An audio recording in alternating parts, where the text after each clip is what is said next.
the two different levels of shalom, and we've been talking about the advantage of each. The advantage of milamayla lamata is the state of bittul, right? And the advantage of milamata lamayla is the state of zikuch, right? And we should know what those words mean at this point because we've talked about it a number of times, right? That the nefesh habahamis is completely bottled when there's a gilui or from above. But that doesn't necessarily affect the metzias of the nefesh habahamis. It's just temporarily dormant. It's bottled in the face of this great gilui, but it doesn't change. The change comes from the work below.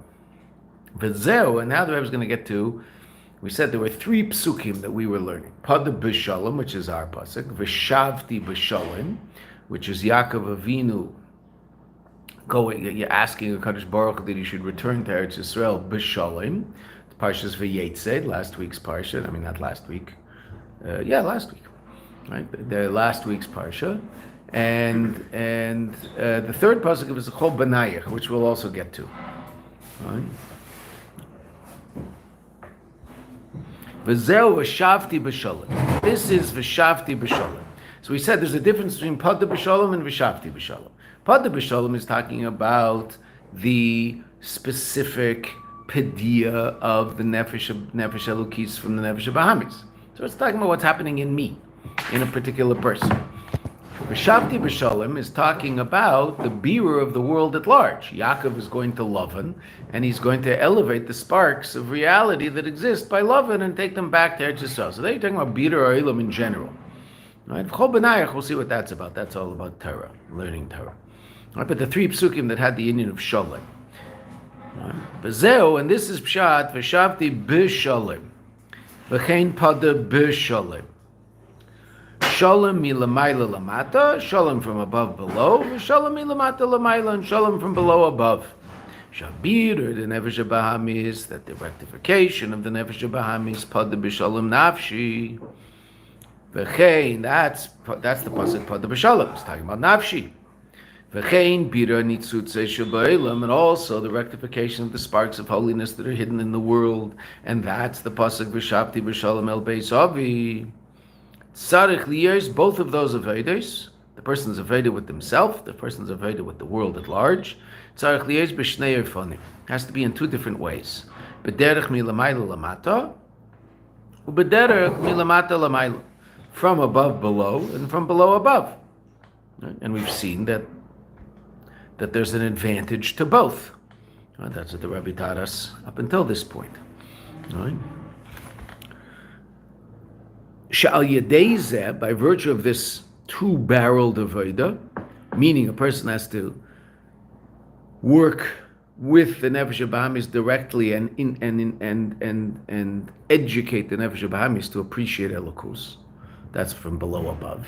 The person also has to open up to the powers of the soul that are transcendent and superconscious and bring that into their conscious reality. That's from above below. Shal yedei zeh, by virtue of this aveda, yeshnam shnei enyonim, there are these two different aspects, milas, advantages to shalom, of shalom. Now, the fact that each of these has an advantage also means that each of them has a disadvantage.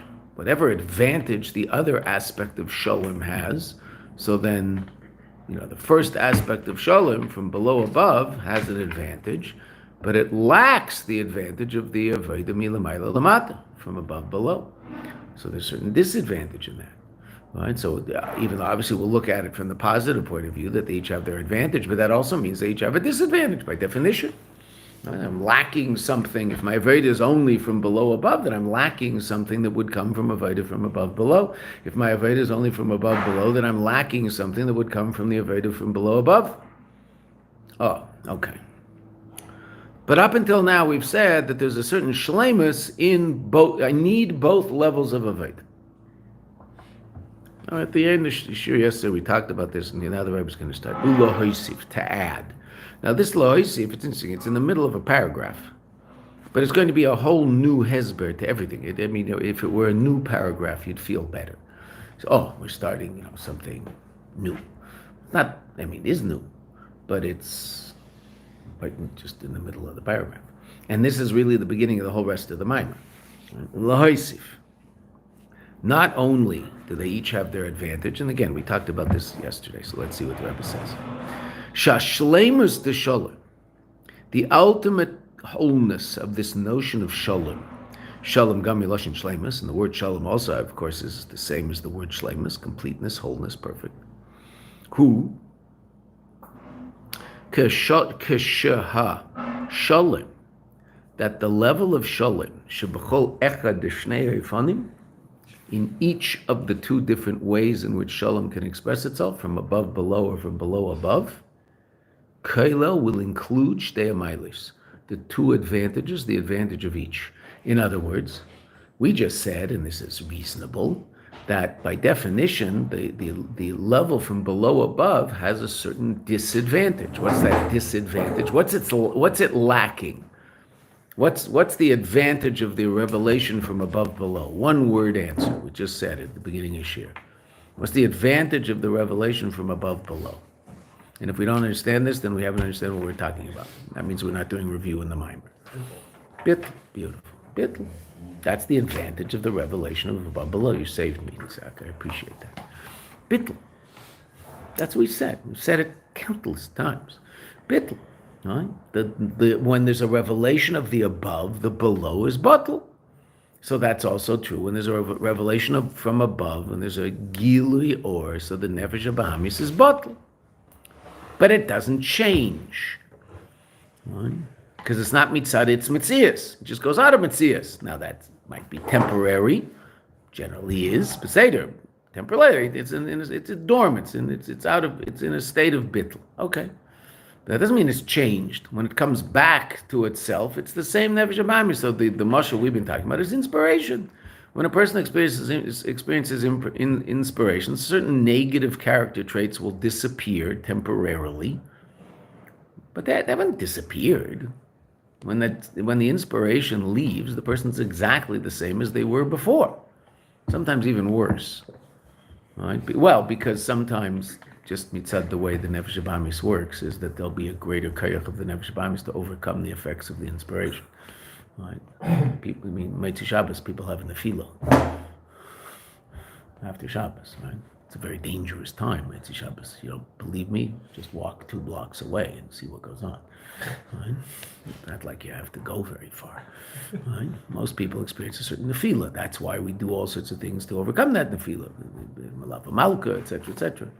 Right? But once that inspiration of the neshama yeseda, which is the gilui of chaya shebenefesh, once that disappears, right? The 4th level of soul is revealed on Shabbos. That's why we daven 4 times on Shabbos. So once that's left, so then we crash to a certain degree. Huh? Okay. So that means I didn't change. Adarabba. In order to show that I didn't change, the nefesh habahamis rears its beautiful head and does its thing. Stronger. Chaim. Such a positive note. I'll make a bracha on my delicious coffee here.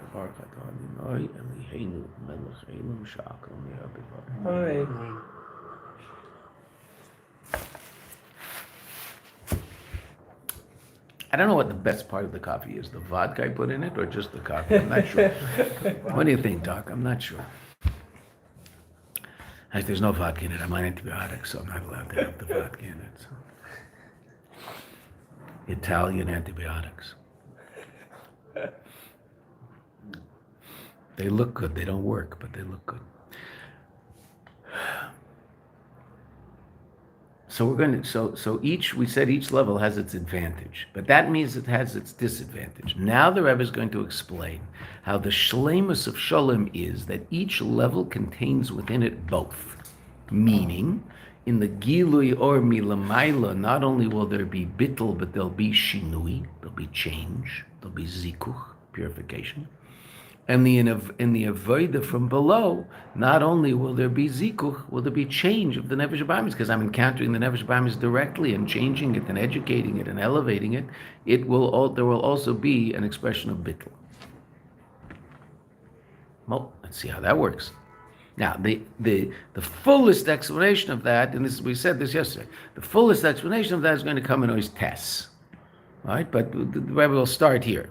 He's going to say this is the reality. And how that worked, I was going to explain that actually, I'll be seichel in nice death. Now you just have to be a believer. Also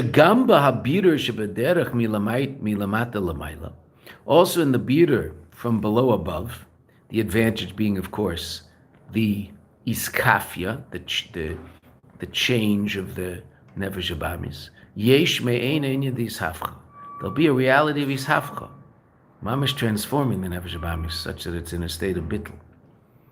Right, the second level of ishafcha that we talked about. We said there were two different levels. The iskafia is to get the nefesh. Our level of iskafia is to get the nefesh habahamis to appreciate elokus, to be maskim to elokus.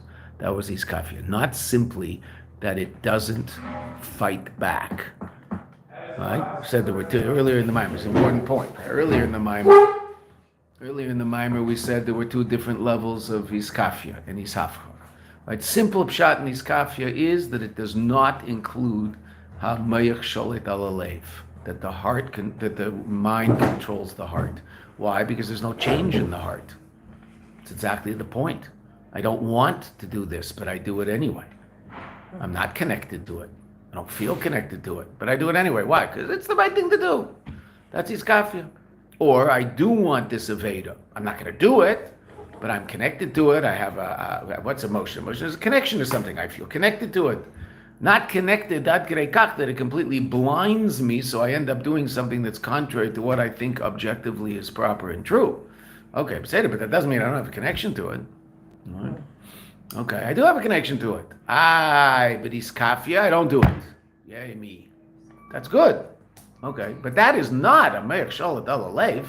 That's not that my brain is controlling my heart. My heart's not controlled. My heart is flamingly connected to this thing. Okay, what is that? That's a mayach sholet al maisa. That my brain is controlling my deeds. That I'm able to overcome subjective desire by virtue of objective understanding. That's iskafia. Right? But there's no subjective connection to this heart. Okay. And then ishafcha is the development of a subjective connection to this positive reality. That's ishafcha. Okay. That's one understanding of it. But in this mimer, the Rabbi is not talking about that. In this mimer, the Rabbi is saying iskafia and ishafcha are two different things. Iskafia is transforming the nefesh habahamis into someone who appreciates elokus. I mean, the leiv is changed. Now, you might call that ishafcha. No, that's iskafia. Why is that iskafia? Because it's still coming from below and there's still a milchama. That's what the Rabbi said earlier in the mimer. We explained that before. His Dalit, hey, talked about it outside. Right? That the what's the iskafia of it? There's still a battle. There's a milchama. It's part of besholom. It's not part of besholom. It's not part of besholom because it's coming. I'm battling my nefesh habahamis tooth and nail. My nefesh habahamis is maskim. The nefesh habahamis agrees. Yes, elokus is good. You're right, but it's still a battle. And who knows what's going to happen in a week. And if someone were to come up with an argument that might weaken my argument against my nefesh habahamis go, lav davki, you're right, and go back to its shtus. Okay. Yeah, true? Okay, so that, the Rebbe is calling iskafia. That was a chiddush in this mimer. But I mean, it's not a chiddush in this mimer. The Rebbe, this was all based on Tafresh Ayin Beis, right? The Rebbe, those were the quotes from Ayin Beis that we saw. The footnotes 26. Right. Since it brings a higher, since it brings a higher level of actual emotional change, it's a level of bittul to your. We didn't say bittul. Not say bittul. Okay. So don't use that word bittul, especially when we're talking about the fact that the difference between below and above below is bittul. So we don't want to use those words. Right. I want to be very, very careful what words we use. Right. So yes, it's definitely a higher level. Absolutely, it's a level where the nefesh habahamis has been affected. Ad k'dei kach, that it now at least is maskim that elokus is good, and that's a certain level of love. That's iskafia. Why is that iskafia in this mimer? Well, because this mimer is talking about Poda besholom as opposed to Poda b'milchama, right? And that's a milchama. I'm battling the nefesh habahamis tooth and nail, except I won. But I took some good shots while I won. boom, boom. Okay, but I won in the end. But it was a milchama. It was a krav. So that was iskafia. Ishafcha is the revelation of above that's mevatel the nefesh habahamis. So now the nefesh habahamis just wants elokus. That's what we said ishafcha was in here. And that's mamish poda besholom. Oh, okay. So now let's see where we're going, because we have to remember that when the Rebbe is using the words iskafia and ishafcha, he's using them in that context, not the normal context that we talk about. That iskafia is I don't want to do it, but I do it anyway. No, here iskafia is my nefesh habahamis has come to the point that it wants to do it through a battle. That's why it's iskafia. It's been overcome, but it's overcome, right? And it's actually changed. Right? But that's iskafia because the change came as a result of a battle, not as a result of a revelation of light from above, right? And that's Moyach Shalat El Alev. Yes, the Lev has changed. Why? I convinced it. It's a good idea. Tamuru kitay vavaya. Right? The pasuk we say every Shabbos. Taste and see as the Eibishter is good. Evidently, that was the niggin the Alter Rebbe used to talk in, because the Rebbe once mentioned the Alter Rebbe explaining that pasuk. And he said in the famous niggin of the Alter Rebbe, and then the Rebbe said it that way. So Mistamba, that's the niggin of the Alter Rebbe. I mean, there was all the stories, many stories of the Alter Rebbe talking about the Alter Rebbe talking in his niggin. He used to talk in a niggin. What was the niggin? I don't know. But all the stories always end the right. The Alter Rebbe answered in his niggin. So what was his niggin? So the Rebbe once taught, perhaps more than once, I just know once, that the Rebbe was explaining the pasuk Tamud Kitei Vavai that we say in davening, taste and see that God is good. And the Rebbe then translated into Yiddish, but he said the Alter Rebbe translated it into Yiddish and said it, and then the Rebbe said it with that niggin, so everybody assumed that was the Alter Rebbe's niggin. Tamuru kitei vavayo, which is taste and see as the Eibishter is good. That's how the Rebbe said it. Bam bam bam bam bam. Some that's how the Rebbe's niggin. Not niggin that he would sing. That's just the way he would talk. He would talk with a niggin. That's what they say.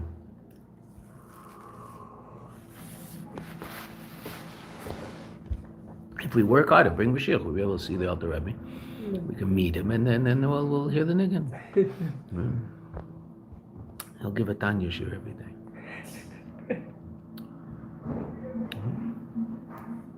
So the Rebbe says the ultimate maila of it all is when each contains the mailas of both. Milamata lamaila contains the maila of change and the maila of bittul. Milamaila lamata contains the maila of bittul, but also the maila of change.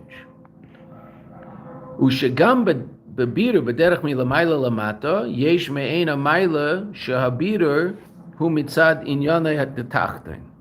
Just like the beater from below will have an inyan of ishafcha, so to the beater from above will have the inyan of changing the below.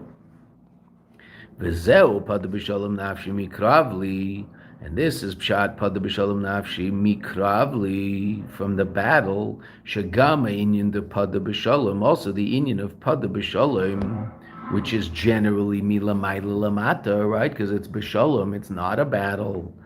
Shehu b'derech klal ha'padiyah, the nefesh elokis mi'agolus, the nefesh habahamis, that this is in general the redemption of the nefesh elokis from the golus of the nefesh habahamis al yedei, that comes through gilui or from above below. Why? Because it's besholom, and we talked about that at great length.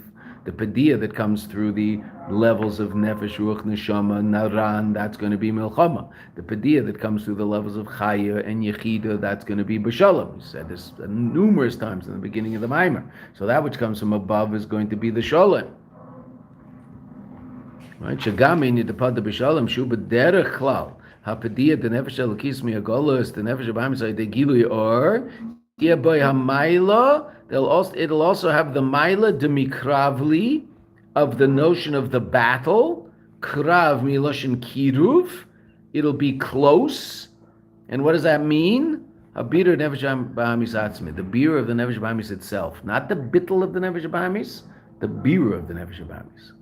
There is one, and it's being changed. It's being elevated. It's being illuminated, right? As opposed to just being temporarily bottled. Oh, okay. So that how that works, we don't know. We don't know yet. Val derech zeh lidach, and in this fashion, also the other side. That what? Shegam ha-birer shebederech krav, also the birer of the derech krav, milchama, which is milamata lamayla, seichel, convincing the nefesh b'amis that the Eibishter is good, yeboif in the Poda besholom. It will have the advantage of Poda besholom, the gilui or, which is ishafcho. The nefesh b'amis will be transformed. That's the level of bittul from above. Okay. So that's a lahoisif. Now that lahoisif changes the whole equation, right? It's in the middle. It's funny that it's printed the way it's printed. That it's in the middle of a paragraph, because you would think that you would say what you want to say. I guess the first paragraph would have just been too short. I don't know, but the lahoisif is really a whole new. There's a whole new derech in understanding what's going on, right? And this is gonna take us to the whole. Will take us the whole rest of the Maimer.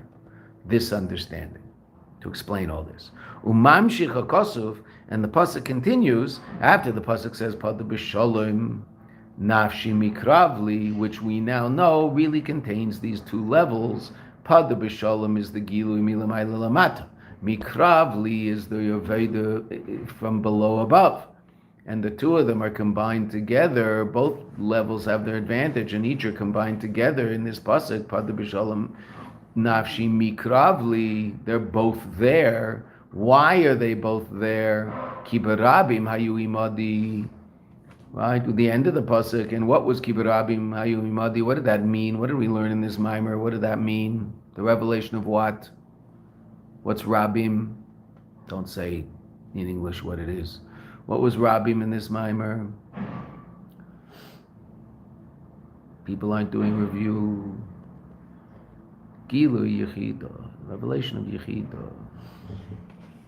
That's what allowed for Poda besholom.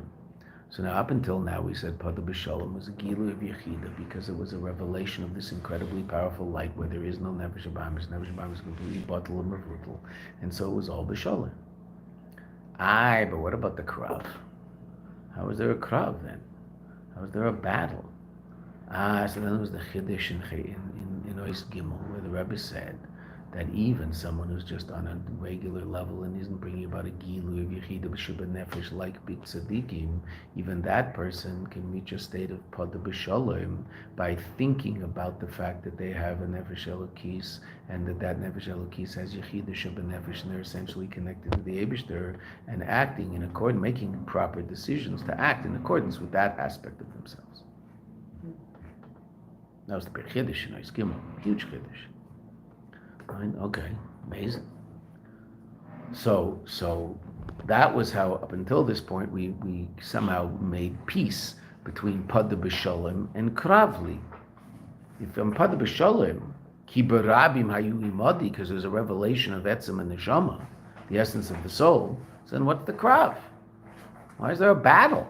So in Gimel, the Rabbi said, even someone who has the battle with the nefesh b'amis can win that battle calmly and in peace, in a peaceful way, by remembering who they really are. That was the chiddush in Gimel. Amazing chiddush, huge, incredible. Okay. So now the Rebbe is taking us to a whole new level, and we'll see. Obviously, they're going to connect, right? There's a whole new level. That what? Poda besholom nafshi mikravli is the synthesis of the two different levels of avodah. Poda besholom is from above below. Mikravli is from below above. How do I bring about the synthesis of those two different levels of avodah? Ki barabim hayu imadi, through a revelation of yechida shebenefesh.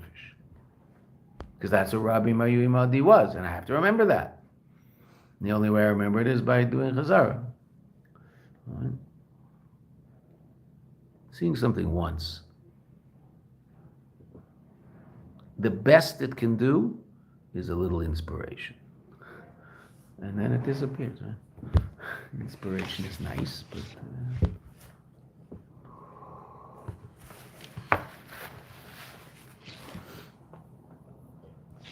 Okay. So now the Rebbe says, Mamshich hakosu ki barabim hayu imodi. Second paragraph on Lamed Zayin. Barabim hayu imodi. Yes, we already said. There's all review. Hu tam. That's the reason. Ki, because al pada besholom nafshi mikrabli. On the beginning of the pasuk. Now, interesting enough, up until now, the Rebbe hadn't really ever said the whole beginning of the pasuk in connection with Barabim hayu imodi. The Rebbe was explaining pada besholom ki barabim hayu imodi. Why is it besholom? Because of the Gilu of Yechidah Shebenefesh. Now the Rebbe quotes the whole beginning of the pasuk, including the krav. That also is part of the equation. So now, but what did we learn in Lahoisif? Pada b'sholem, the revelation from above, and kravli, the avodah from below, both of them work in concert, and they work in concert and not oppose each other, but actually each contains the maila of the other. That's what the Rebbe told us in the previous paragraph. Didn't explain it yet. And why is that? Because there's a revelation of Yechidah. Now, it's not simply going to be generally, when we talk about a revelation of Yechidah, we'll say, therefore, Yechidah is a level of reality that allows for what's called nimnaot, the paradox of paradoxes. It allows opposite realities to exist in harmony one with the other because it's beyond both. Okay, so space and non-space can exist together in a revelation of Yechidah. Or Atzmus. It's not really Yechidah there, it's Atzmus. It's the Atzmus of the Eibishter. What's the example of that? The Aron Eina Mina Mita. It's always brought. Same example. But the Aron in the Beis HaMikdash, it took up space. It was 1.5 ames wide, 1.5 ames high, and 2.5 ames long.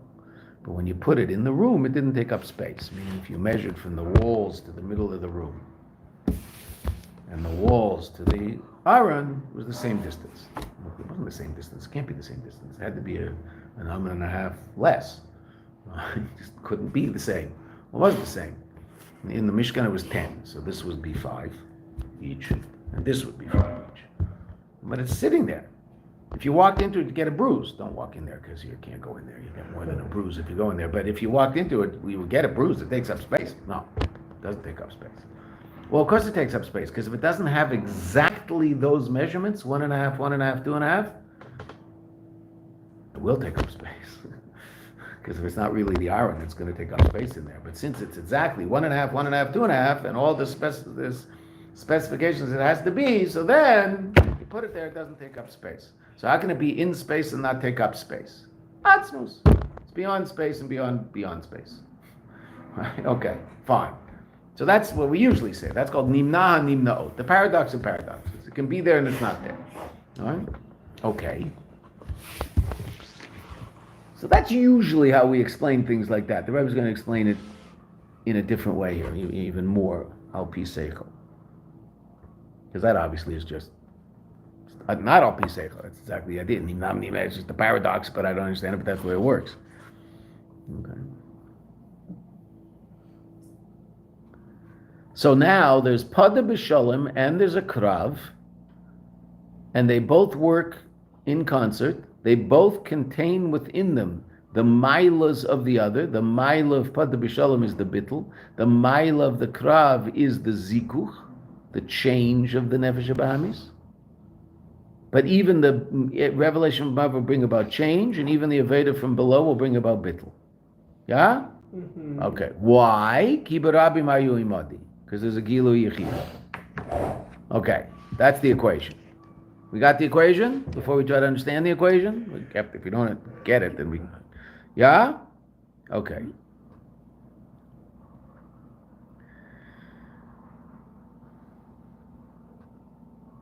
So let's start again from Mamshich. Umamshich HaKosek, Kibarav Mayu Madi. That's the end of the pasuk. And again, what was that? We know that's Yechidah Shebenefesh. We were told that. It's a reason the word ki, because al pada b'sholom nafshi mikravli, the Rebbe puts it all there. both levels. Dal Yedei. So now what's Kibbur Rabbi Mimadi now? It's not mamish, a complete and total revelation of Yechidah Shebenefesh, like it will be by tzaddik or someone in the throes of incredible Mesiras Nefesh. In Eis Gimel, we learned it's the Hizbeinenus and the Inyan of Yechidah Shebenefesh, to contemplate the idea that I have a level of me that is essentially connected to the Eibishter, one with the Eibishter, indivisible from the Eibishter, and that's who I really am, and therefore that will help me overcome this particular trial that I'm dealing with right now, because on that level there is no trial, so why am I letting it bother me down here? Dal Yedei is Beinunus, Beinyan Yechida, right? That's what Kibbur Rabbi Mayimadi is now in this Maimer. Through the contemplation of the Inyan of Yechida, Shal Yedei Zeh, by virtue of this, Mis'eder Etzlei Inyan HaBittel, that will arouse in the person an Inyan of Bittel. Why? Because when he realizes that he's one with the Eibishter, then he realizes that life is all about the Eibishter. Now, let's look. Should we see the footnote? Now, let's finish the paragraph, then we'll come back to footnote 35. Hainu. Shegam lifnei aveda the Poda besholom nafshi mikravli. Even before the aveda of Poda besholom. So he has a krav. There's a battle. Who mis'ader bebittel klali le'elokus. Very interesting. Bittel klali. He's aroused in a state of general bittel to elokus. Shaba mi yechida shabayin. That comes from his yechida. So that's now the Rebbe explained more fully what that Hizbeinus is about, this bittul klali, which we'll come back and explain in a minute. Al yedei zeh, by virtue of this, habiter the nefesh habahamis.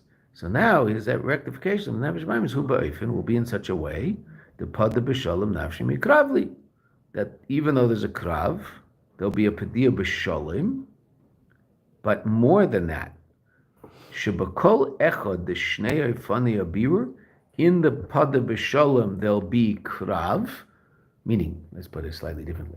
In the Poda besholom, there'll be the advantage of krav, the change, and in the krav, there'll be the advantage of Poda besholom, the bittul. Right? Shebakol echad the shnei oifani abirur, that in both of these two different ways of bringing about bitter, from above, below, above, Yeshnam Shtei Amailis, they have both advantages. The advantage of the bittul from above and the change from below. Okay. How? Through the contemplation of Yechidah Shebenefesh. Now, again, at this point you could say, because Yechidah is Nimnam Nimnois, and so it can bring about a synthesis of these two seemingly opposite levels of reality. Okay, that would say there, but that's not going to, the Rebbe is going to explain it fully in Tess. Okay. So let's see footnote 35.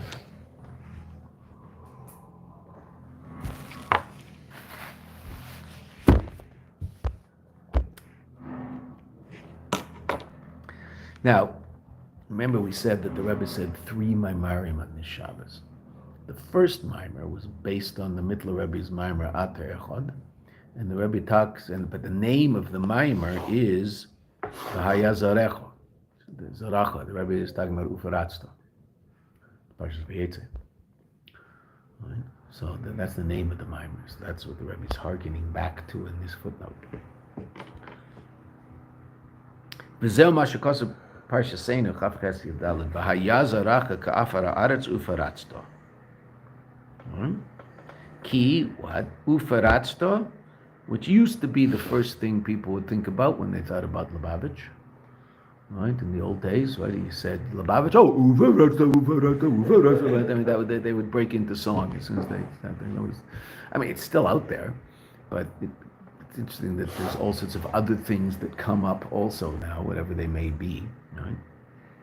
But the most famous song in Lubavitch was Ufaratsta, which, I mean, how often is it ever sung anymore? Right? In Milan, there's a Jew whose whole Messias is Ufaratsta. Right? That's why they gave him an Aliyah this week, because they gave him the Aliyah of Ufaratzta, because he was like, that's his whole Metzias. And that's all he talks about. Whenever anybody talks, I was talking in the Fabrengen on Shabbos. I was, called upon to talk. So it's always a problem because I don't speak Italian, right? So yeah, I speak in Hebrew there, but anyway, they make a lot of noise anyway.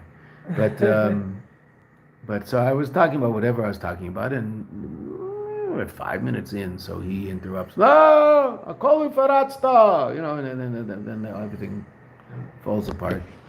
And so you argue with him. You don't argue, but you banter with him for a minute and a half over all the noise, and then break into some niggin. Not Ufarazda. Right? That's usually what happens. So this last week it was. He said, Akol shtuyot, akol Ufarazda.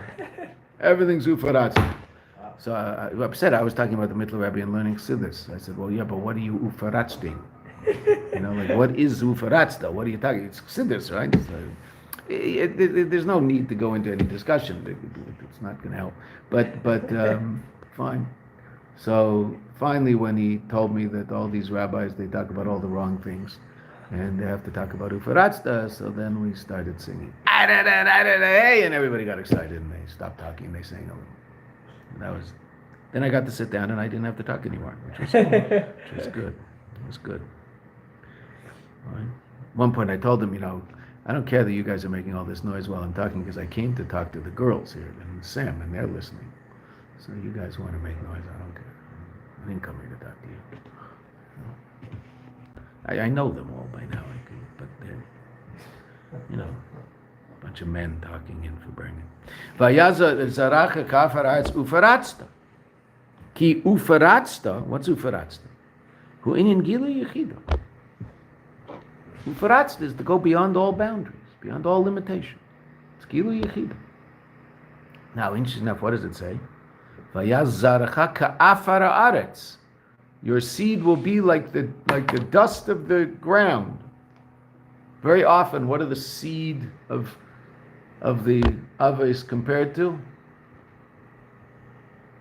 Dust to the ground. Don't say that. We just said that. What else? What's the first comparison made to Avram Avinu? What's he told to do? Look at the ground and count the dirt? No. What's Avram Avinu told? Sacrifice his son? No.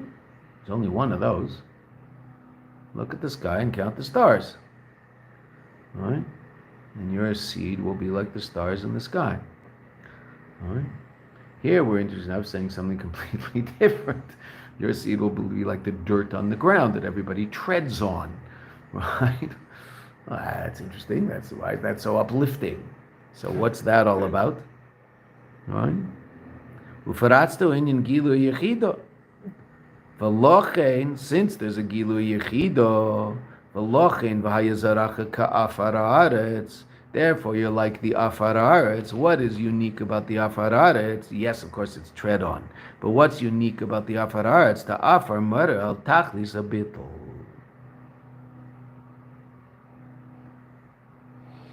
Afar is bitl. The ground is bottle. The ground lets everybody step all over it. And it doesn't complain. Right? I think if you try to step on a star, the star would win. Right? But step on the ground, so the ground is fine. No problem.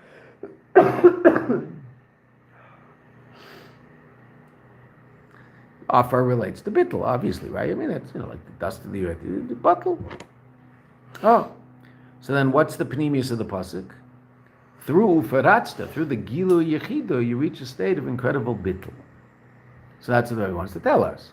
That through these beinunus of the fact that I have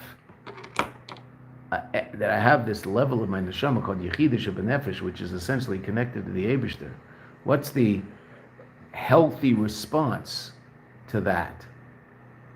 Bittul. It's all about the Eibishter. It's not about me. That's bittul kloli. Bittul kloli is I'm a yid. Bittul kloli is I'm a yid. and I'm not, and then therefore my life is about something bigger than simply me. That's bittul kloli.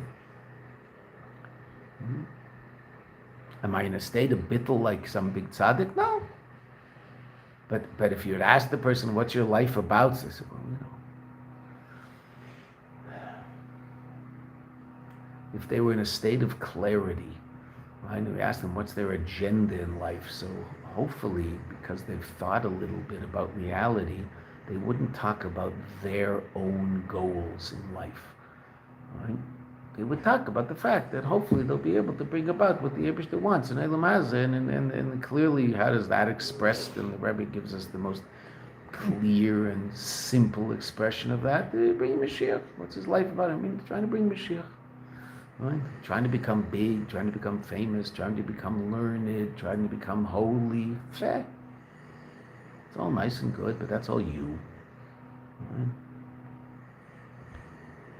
What are you trying to do? The Eibishter wants a dir b'tach Torah, so you're trying to help the Eibishter have a dir b'tach Torah. And if I'm misbeinin in the union of Yechida Klolis, if I'm misbeinin in the union of the fact that I'm essentially connected to the Eibishter, then I will realize that my existence is a function of his existence, and therefore I'll have this bittul kloli. Not that I've reached this level of tzaddik at all. I'm not, absolutely not. Right? But a general bittul of the understanding that life is about something bigger than me. And I'll try to use the word I less. Right? And talk about myself less. Bittul kloli. Right? Now there's always the tension, and this is a real tension in Aveda. Why did this come up? Oh, within the Sem on Shabbos. It's always me doing that. It's always me trying to be batal. Right? Right? So I can't get away from me. Right? Which is, that's what, so, I mean, obviously bittul is getting away from me. Okay, but who's doing that? Who's trying to do that Aveda? Me? And relative to Ava, what's the limitation of the Aveda of Ava? Brought in Chassidus all the time. Yesh misha oyev. There is someone who loves me. Meaning the equation, if I were to talk about I love God, so I am in that equation. I love God. There's an I, and he loves God, which is good. That's not bad. That's good, right? Of course, I'm supposed to love God, right? But there's an I in there. Yesh misha ohev. Says all over Chassidus. There is a reality of the one who loves. That's why Yira is actually a higher level, because Yira is bittul. Right?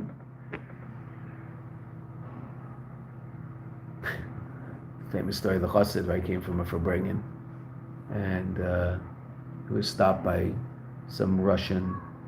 It was either Russian or Soviet. I'm not sure. Russian or Soviet.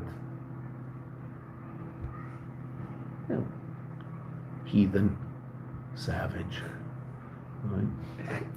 And says, who goes there? Right, so in one of the words, I don't know how to say that in Russian, right? So if you're really a Spitz Lubavitcher, there's certain things in Russian you know how to say. I've never been good at the Russian part of it. So idiot goes there. I don't know how you say it. So the Chassid answers, bittul idiot. Bittul goes. It just come out of it for breakfast. Bittul goes here. I don't know what the Russian did. I have no idea what the rest of the story is. Right? But that was his answer. Who goes there? Bittul goes there. I mean, who goes there? Now, obviously, he wasn't such a yesh that he's saying about himself that he's in this complete state of bittul, right? That isn't what he was saying about himself. What he was saying was, what difference does it make what my name is and what, bittul jot. Right?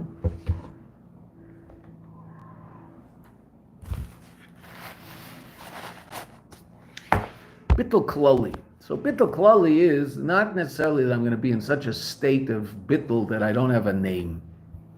Bittul klali is the appreciation of the fact that my life is not about me, it's about something bigger than me. That's bittul klali. Right? Now, does that mean I'm not going to be able to, I'm not going to taste ice cream? No, I think I'll probably taste ice cream. Chocolate. Yeah, well, hopefully. My mother-in-law likes vanilla ice cream. I never held it against her, but, there's always people like that. In my family, we used to have a saying that cakes on a scale of 1 to 8, and chocolate ones are 9 or 10. That's basically how cakes work. In Milan, so where I was staying, so there's a really nice young couple with this kid, little Shmuel, just the cutest little guy. He was such a little sweetheart. So she made a cake for Shabbos, and it wasn't chocolate. Why bother? Right? No, it was good. It was fine. It was a good cake. Shmuel, it's really cute. She gave him a piece. When was this? This wasn't Shabbos. No. I don't remember. It doesn't matter. So she took out the cake. The cake was brand new. And she gave Shmuel, I think it was Friday. Yeah, it was Friday afternoon. So she gave Shmuel a piece of cake. He'd eaten something very nicely, so he got a piece of Shabbos cake before Shabbos. And of course, he's taking his spoon and he's taking off. There was a thin layer of icing. He's taking off the icing. So then I look away, and all of a sudden I see this little hand. So I look back to see what's happening. Shmuel goes over to the cake itself, and he takes his spoon, takes off, the cake's this long, this much. He takes off the icing from the. So she was really good. She was terrific. She walks in and she says, "Ooh, Shmuel, you like the icing? You took it off the cake." It's good, yeah. She didn't get mad at him, didn't. He's smart. He ate the icing. I understand what the. It was very cute. He just scraped off the icing. So that's the bittul klali. The bittul klali isn't that you definitely don't like the taste of the icing. You can taste the icing, right? Okay, beseder. But what's your basic appreciation of life in moments of clarity? Right? Now, there's always moments that lack clarity. That's exactly the point. There's a milchama, and the Nefesh HaBahamis will try to cloud the picture and make things unclear.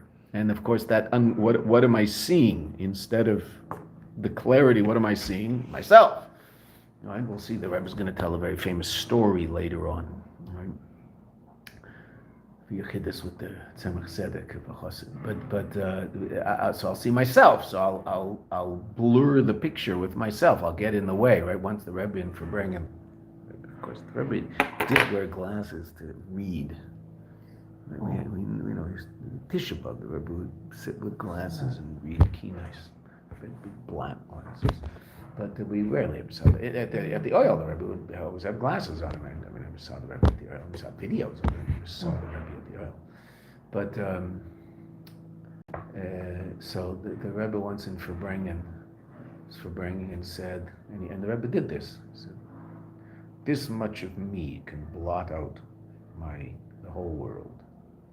I can't see anything but me. This much of me. I can't see anything else." And it went like that. Okay. So what's bittul klali?